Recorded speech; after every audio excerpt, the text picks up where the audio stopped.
নিজ মেয়েকে হত্যার দায়ে রেজাউল ইসলাম নামের এক ব্যক্তিকে যাবজ্জীবন সশ্রম কারাদণ্ড, 1,00,000 টাকা জরিমানা, অনাদায়ে আরও 6 মাসের বিনাশ্রম কারাদণ্ডাদেশ দেওয়া হয়েছে। বৃহস্পতিবার দুপুরের দিকে মেহেরপুর জেলা ও দায়রা জজ আদালতের বিচারক মোহাম্মদ গোলাম কবির এ রায় দেন। সাজাপ্রাপ্ত রেজাউল ইসলাম মেহেরপুরের গাংনী উপজেলার হাঁসমহল গ্রামের আব্দুল সাত্তারের ছেলে।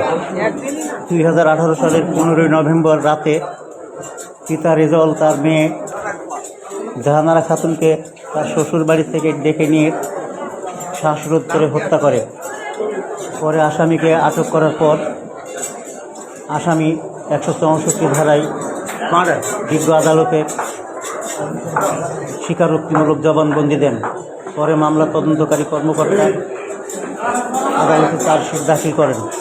মামলায় সাক্ষীদের সাক্ষ্যে আসামি দোষী প্রমাণিত হওয়ায় বিজ্ঞ আদালত তাকে যাবজ্জীবন সশ্রম কারাদণ্ড, 1,00,000 টাকা জরিমানা, অনাদায়ে আরও 6 মাসের বিনাশ্রম কারাদণ্ডাদেশ দেন।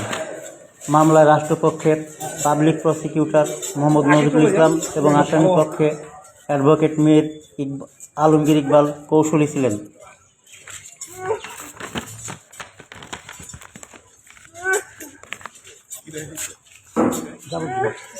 রায় ঘোষণার পরপরই কড়া পুলিশি প্রহরায় তাকে আদালত থেকে কারাগারে নেওয়া হয়।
আর কতদিন যাবেন তাই নি?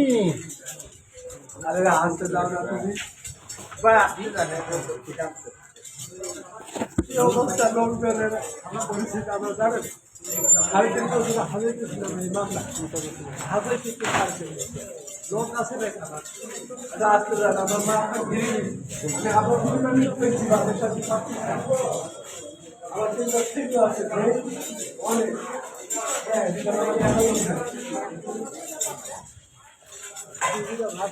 অনেক মাথা